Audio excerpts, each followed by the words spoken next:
on today's video, I'd like to take a shot at how a free-to-play player should play Rise of Kingdoms from a different perspective.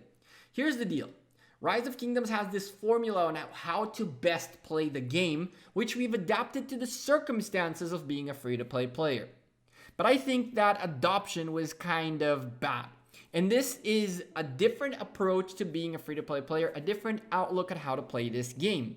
So if you're a free-to-play player or a low spender in this game, this video is dedicated for you. If you are not in those categories, you guys definitely should stick around in the video and voice your opinions in the comments and help out the community changing the way free-to-play players play. So again, I hope you enjoy the video. Sit back and enjoy it. Slap a like on it, and let's get on.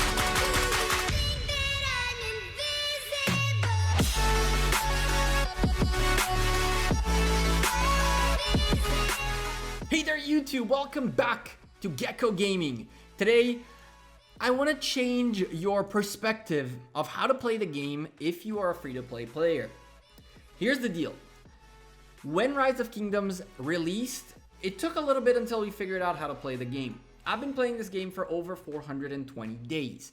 And truthfully, the formula that we've come up with on how to maximize the game has a few interesting parameters which have tons of limitations if you're a free-to-play player. We're talking about how to best invest gems, how to best level up commanders, how to invest in legendary commanders, which are the hardest thing for free-to-play players to get, how to use your resources wisely, how to use your speed-ups wisely and efficiently, and so forth and so on. Now here's the deal.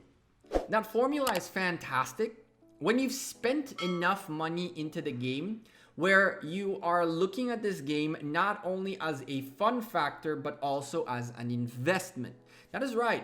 Those who spend money in this game don't want to waste money. They want to make sure that the money they spend goes to the right places for them to progress. They want to get the most efficient way to play the game. And we took that and adapted it into a free-to-play way, which meant essentially that a free-to-play player has to not use gems in certain places, has to max out only one legendary commander in 8 months, has to only play with epic commanders, has to. What most spenders don't get about free-to-play players is that they are not invested into the game like you are. For you to quit the game right now, if you spent a good amount of money on it, is not an easy thing because it's like throwing away all this investment. A free-to-play player literally uninstalls the game and it ended, and that's that. How many times have you started playing a game where you haven't spent a single dime and within 2 to 3 days you stopped playing it? Rise of Kingdoms is the same exact thing. And so today, I want to give the free-to-play players in this game a little bit of hope to play this game long term. And that is, I believe you should stop focusing on efficiency and start focusing on fun. How do you focus on fun? By making sure that you understand where you spend your gems and understand that those gems are going to serve a certain goal. And that goal has to be how you will have more fun in the game. If what I tell you is only spin 10 times a wheel or don't spin a wheel at all, but you need to spin the wheel to get the commander which you want to use, then why not spin 10 times every time? Or why not spin one time 100 times if it's a commander that you understand that is gonna bring you joy? The one thing that I want to change in the vision of a free-to-play player is legendary commander sculptures. Do not focus on the one commander. I understand that you want to expertise them and that you want to be like all the other players and use the commander to its best performance. But you're never gonna be able to go up against a pay-to-win player. Period. It'll take you 8 months to get the one legendary commander, and in that meantime, even a medium spender can end up with 2, even 3 legendary commanders maxed out as long as they play their cards right, essentially. So how are you gonna keep up with that? You should not be trying to keep up with pay-to-win players. If you're a free-to-play player, here are the things that I think you should be doing. Number one, focus on getting your City Hall to City Hall 25. That is right. We've been saying that all over the place, but really, once you hit that City Hall 24, even maybe you want to spend the 2,000 gems to the 25, you really unlock all the facets of the game. Tier 4s, 5 marches, big size marches, so forth and so on.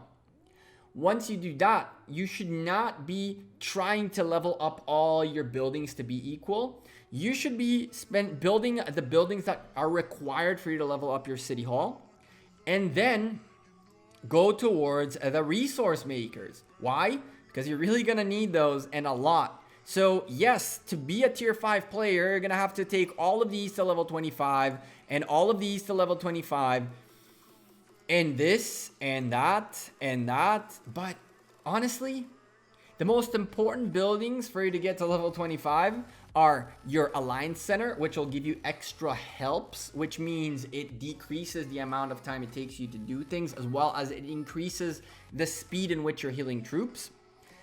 And your City Hall 25. That's it. 1 and 2. These are the only 2 buildings that you should really care for.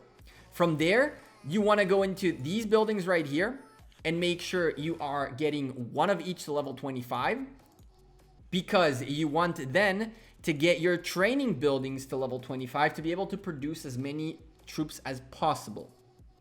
Once that's done, you want to go back into these buildings and try to get them as far up as you can. 24, 25. 25 is not recommended. It'll cost you 2,000 gems to get those scrolls. But get these to level 24 to produce the most amount of resources available daily. And that way, you're gaining more resources.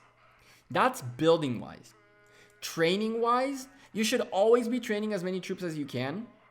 And when it comes to pushing troops, I understand that as a free-to-play player, it's tough to get speed ups, but you should be focusing on cavalry early on and then starting to train troops based on what your alliance requires as a rally filler.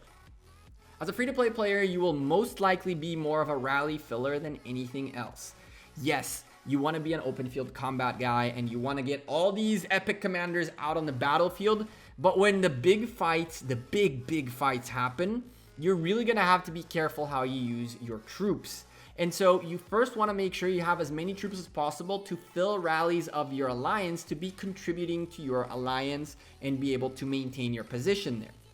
From there, you want to be able to use both your epics and legendary commanders in a way that makes sense, which is through the meta in the game. Early on, make sure you focus on those cavalries, and then from there, you start transitioning into infantries and range based on your alliance's need. Why are cavalry so important? They're the fastest marches in the game, and you'll use them a lot on your day-to-day to hunt barbarians, to hunt barbarian forts, which is where you'll get a lot of good rewards as a free-to-play player. When should you be spending these speed ups and all these things? You should always try to get as much value as possible, which means speed up when there are events. And in my opinion, a free-to-play player should be spending his speed ups on events like the one we have right now, Game of Power, to get these types of rewards. You're not going to try to go up here and get legendary commanders because it's going to be super expensive and it'll take you so long to get there. But to be able to potentially push enough troops to get some of these tiers, to get extra rewards, will definitely be worth it for you long term to get these extra rewards. The next thing a free-to-play player should be doing different than they do nowadays is don't focus on the one legendary commander. There are so many legendary commanders that after you 5-5-1-1 them, which requires only 190 sculptures versus the 690 it takes to max out a commander, they're super useful already both on the open field as well as maybe holding on to a building, which I don't believe you will. An example is Yi Song-Ye, a commander that is super strong when he's expertise, because his AoE changes from a fan shape to a circular shape once he's expertised, which is what makes Yi Song-Ye so crazy. But his skill without expertise, 1400 damage factor, fan shape hitting up to 5 targets, is super strong. Add to that the Rage Restore and Archer attack bonus. I don't see why you should be waiting 8 months to max him out when you can 5/5/1/1 him, and then potentially you unlock the skill damage bonus and unfortunately some garrison stuff. And then instead of spending 190 and then 310 sculptures to max him out, what you'll do is you'll go for the next commander that makes sense to 5/5/1/1. For example, Genghis Khan. Genghis Khan is great as a 5/5/1/1 commander. You definitely want to get these guys up there, but a 5/5/1/1 Genghis Khan is super useful. You'll still be doing plenty of direct damage factor. You'll still doing plenty of rage requirement reduction, cavalry march speed bonuses, and march speed reduction debuffs. And on top of all that, you'll do a decent amount of damage bonus at a certain level and skill damage bonus and rage restore at a certain level too. Honestly, I really do not like the idea of a free-to-play player having to wait 8 months to use a legendary commander, because most free-to-play players will lose interest in the game before that. You should be focusing a lot more on your epics to get these epics as expertise as possible. Thankfully for you, there are so many ways to expertise epic commanders. Like, for example, your expedition shop. The more expedition you get done, the more coins you get on the day-to-day, which then you can use to get epic commander sculptures, as well as the legendary Ethelfled, which is unbelievably good.